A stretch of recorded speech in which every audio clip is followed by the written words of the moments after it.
8 जनवरी 2024 को दिल्ली की रणजी टीम के साथ जो हुआ वो क्रिकेट के मैदान की बड़ी खबर है। पुडुचेरी ने दिल्ली को 9 विकेट के अंतर से हरा दिया। इस हार के बाद दिल्ली क्रिकेट का माहौल गर्मा गया है। दिल्ली में कड़ाके की सर्दी पड़ रही है, लेकिन दिल्ली क्रिकेट का माहौल उससे बिल्कुल अलग है। दरअसल भारत के सबसे बड़े घरेलू टूर्नामेंट रणजी ट्रॉफी में दिल्ली तीसरी कामयाब टीम है। इस लिस्ट में 41 जीत के साथ मुंबई का एक छत्र राज है। इसके बाद कर्नाटक ने 8 बार खिताब जीता है और दिल्ली ने 7 बार। इस लिहाज से दिल्ली की शर्मनाक हार है। शर्मनाक हार इसलिए क्योंकि 2018-19 में इस टूर्नामेंट में कुछ नई टीमों को जगह मिली थी। पुडुचेरी उनमें से एक टीम है। इसमें मेघालय, मणिपुर, अरुणाचल प्रदेश, सिक्किम, उत्तराखंड जैसी टीमों को भी एंट्री हुई थी। अब रणजी ट्रॉफी में एंट्री के 4-5 साल के भीतर पुडुचेरी ने दिल्ली को हराकर तहलका मचा दिया है। बदलावों का दौर भी इस टूर्नामेंट में अब शुरू हो गया है।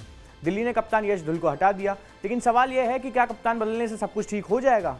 सच्चाई ये है कि टीम के इस बुरे माहौल के लिए डीडीसीए सबसे ज़्यादा जिम्मेदार है। आप डीडीसीए यानी कि दिल्ली डिस्ट्रिक्ट क्रिकेट एसोसिएशन के कैंपस के अंदर जाइए। पिछले 2 दशक में बिल्डिंग काफ़ी चमक गई है। रिसेप्शन से लेकर काफ़ी कुछ बदल गया है, लेकिन एक बात बिल्कुल पहले जैसी है। आप किसी भी जगह 5 मिनट ठहर कर किसी से भी बात करने की कोशिश कीजिए, आपको विवादों की इतनी कहानियां सुनने को मिलेंगी कि आप चौंक जाएंगे। मसलन सूत्र बताते हैं कि अंडर 16 में 28 खिलाड़ियों को स्काउट चुना जाता है, लेकिन इसमें से खाना 16 खिलाड़ियों को ही मिलता है। बाकी खिलाड़ियों को खाना चाहिए तो पैसे खर्च करने होते हैं।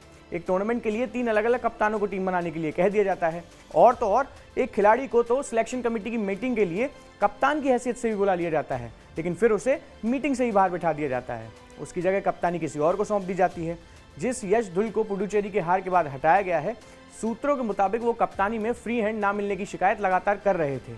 इसके अलावा 33 साल के एक खिलाड़ी को जरूरत से ज़्यादा मौका दिया जाता है। तमाम वेबसाइट पर जो आंकड़े मौजूद हैं उसके मुताबिक उस बल्लेबाज ने पिछले 10 मैच में सबसे ज़्यादा नॉट आउट 43 रन की पारी खेली है, लेकिन टीम में अभी भी उसकी जगह एकदम पक्की है। पिछले साल सितंबर में देवांग गांधी को टीम का कोच चुना गया। देवांग गांधी ने भारत के लिए 4 टेस्ट और 3 ही वनडे मैच खेले थे।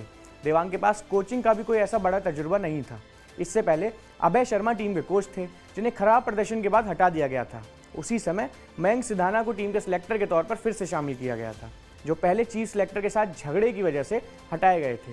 दिल थाम कर बैठिए, ऐसे दर्जनों किस्से अभी और सुनने को मिलेंगे।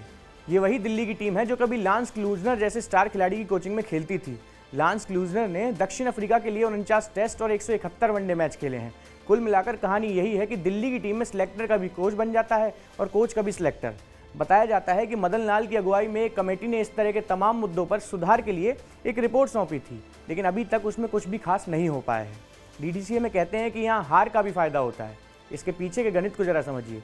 जैसे पुडुचेरी से हार के बाद आनंद फानंद में कप्तान को हटाया गया, डीडीसीए में जानकार कहते हैं कि एक कमजोर टीम से हार का मतलब ये होता है कि आप अपने जुगाड़ू खिलाड़ियों को फॉरेन टीम में घुसा सकते हैं। ऐसे ही डीडीसीए में एक और चर्चा बहुत गर्म रहती है। यहाँ अवार्ड फंक्शन का कल्चर भी है। अवार्ड फंक्शन इस बात के लिए साल में लीग के 1000 से ज़्यादा मैच करा लिए जाते हैं। ये मैच दिल्ली के ऐसे इलाकों में कराए जाते हैं जहाँ पहुँचना भी नामुमकिन है। कहा जाता है कि कई बार तो मैच जल्दी खत्म हो जाते हैं, क्योंकि मैच की गेंद किसी बल्लेबाज के शॉट से खो जाती है तो एक्स्ट्रा गेंद ही नहीं होती है।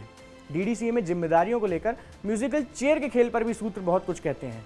हर कदम एक नया किस्सा है, हर कदम एक नया विवाद है। कोई 20 वर्ष पहले की बात है, क्रिकेटर रमन लांबा की फोटो डीडीसीए की लॉबी में लगी हुई थी। 1998 में एक मैच के दौरान चोट लगने के बाद उनकी मौत हो गई थी। उनके सम्मान में ये फोटो डीडीसीए में लगाई गई थी। लंबे समय तक वो दिल्ली के लिए खेले थे। अफसोस की बात यह है कि उस फोटो के पीछे डीडीसीए में आने वाले लोगों ने शराब की बोतलें रखी हुई थी, क्योंकि उस फोटो के पास ही डीडीसीए के बाहर दरवाज़ा था।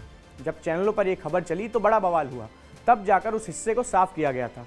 इसके बाद 2005 में जब पाकिस्तान की टीम ने भारत का दौरा किया तो इस मैदान में जिस तरह के माहौल से मचा हुआ था वो भी क्रिकेट फैंस को याद है। कुल मिलाकर स्थिति बहुत बुरी है। 10-12 साल पहले कुछ समय के लिए एक वक्त था जब डीडीसीए में थोड़ा सा प्रोफेशनलिज्म आया था। तब टीम रणजी चैंपियन बनी थी। भारत की अंडर 19 टीम में बहुत से खिलाड़ी दिल्ली से चुने गए थे, लेकिन वो अब काफ़ी पुरानी बात हो चली है। अब आप हिसाब लगाइए कि इसी टीम से विराट कोहली, वीरेंद्र सहवाग, शिखर धवन, गौतम गंभीर, ईशांत शर्मा जैसे खिलाड़ी किस तरह निकले होंगे। सच्चाई ये है कि उनके करियर में एसोसिएशन का नहीं, बल्कि इनकी मेहनत, किस्मत और काबिलियत का ज़्यादा श्रेय है। हमारा ये वीडियो आपको कैसा लगा हमें कमेंट बॉक्स में ज़रूर बताएं। ऐसे ही तमाम जानकारियों के लिए हमारे चैनल को भी सब्सक्राइब कर लीजिए। धन्यवाद।